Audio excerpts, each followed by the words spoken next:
So I know I haven't made a video in a while, but I think I've also told you guys that before that I'm not going to make a video for a while. Anyway, so yeah, this is just a video just trying to keep the channel alive, I guess.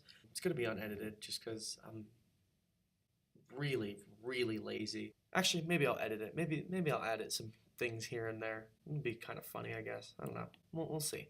I was actually making a video for my other channel on this right now, which I'll post a link in my description to my other channel, which I do more comedy stuff. I just wanted to break down what I did scheduling wise with different tests. Now, I have gone over it in other videos before. If you look at my videos like a checklist, my checklist video, those videos, it kind of really explains what I did piece by piece. But basically, in a nutshell, what you do for me personally is I made a long list of all of the different tests I needed. Now this is going to be encompassing tests that are directly towards the degree that I want to get. So say I want to get a degree in political science and I want to do it through a certain college. So I go through all of the different acceptable CLEP tests that I can put towards that degree, and then I basically map out what I need, and then I work them piece by piece. So I had a list of about 30 tests, something like that, 30, 40 tests, and I just took about 5 at a time, and I would do every other one. So 3 of them are the ones that I have somewhat or a lot of interest in. So something like a history test,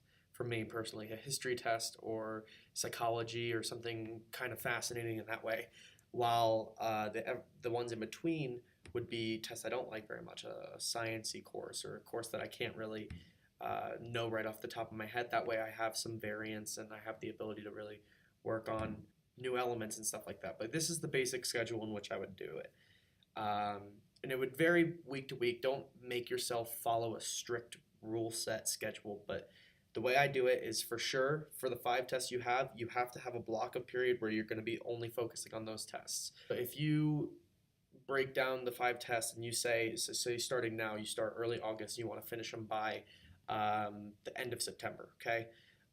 Just for your 5 tests, just to break it down. You could do more or less as well. But so what you're going to do is you're going to map it out, and you're going to do your first one. You're going to, okay, about how long is this one going to take?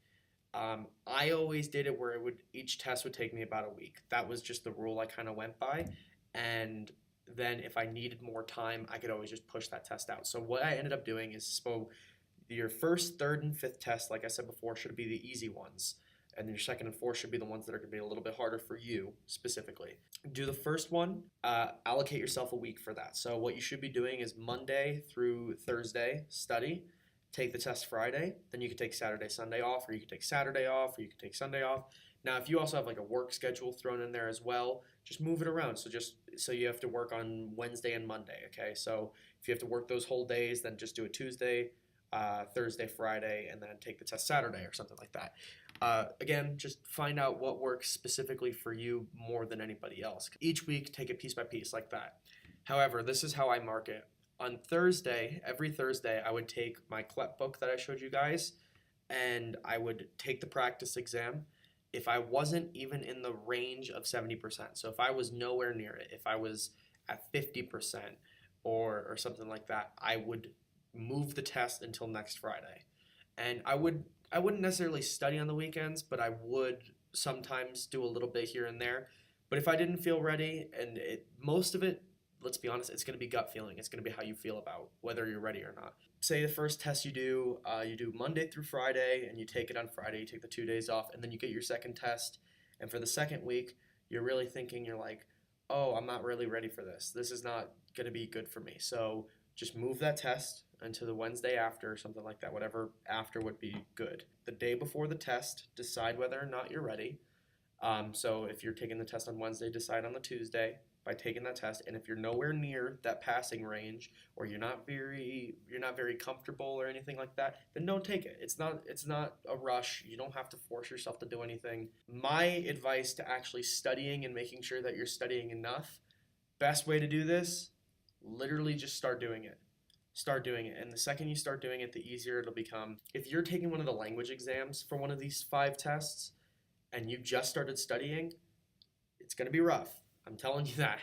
Give it at least 8 or 9 months with studying for a language to feel really confident with that language. It's not one of those things that is going to be picked up that easy overnight, depending on I mean, you might be one of the crazy people who can do it that quick, but yeah, you don't have to study also 5 hours, 6 hours a day. You don't have to do stuff like that. I'm saying if you do, it'll be easier, but if you're forcing yourself to study, it's not going to feel good. My recommendation is only force yourself to do something once a day.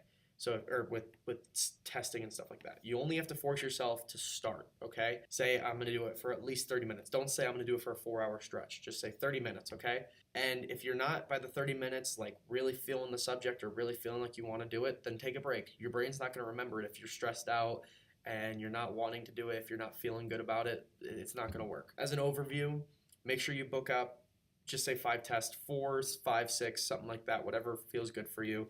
I did it because 5 tests equals a semester. So that's why I did 5 specifically. It's like, oh, okay, now I'm a semester further. And that's kind of just how I worked it out in my brain. So next, after this, I'll be a sophomore in college. Other things, don't just like take up your entire life around this stupid test. Just, you have to enjoy it. The thing that I think I learned through this whole process is that education isn't miserable.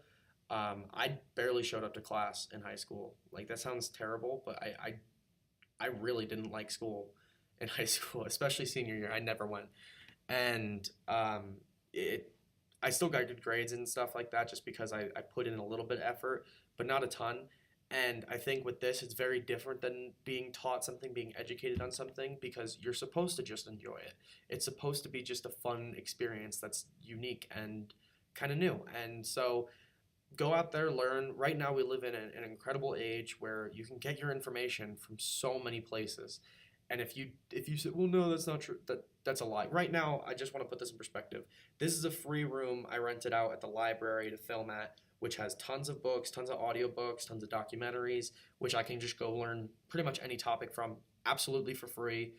You have a library in your area. I can guarantee you that if I drive literally for an hour in any direction, I can run into about 7 libraries. So that's not an issue. The internet alone, YouTube, people always say, oh, Wikipedia is not a great. Yes, it is. Wikipedia is a really good source, especially for CLEP tests, because your idea is to learn the information, not present a research topic, okay? Get to like learning. So that's the big thing.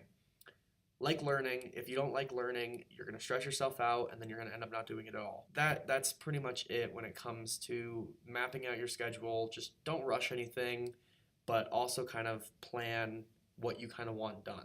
As long as you have a goal, okay, if you have a goal with something in mind there, don't force it to come, but just understand that it's going to get there and just enjoy the process, okay? Just get there however you get there.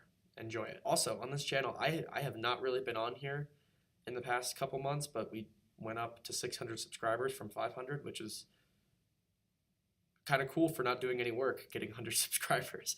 But yeah, so I'm still going to make videos on this channel. It's not a really big passion of mine, I guess, but to help you guys, that'd be great. If you do want to like follow my passions and you like me as an individual as opposed to just the information I'm giving you, go check out my other YouTube channel. Link is in the description. I'm doing that just because it's more fun for me and I enjoy it. Like and subscribe to this channel if you're new as well, and you can go check out my other channel.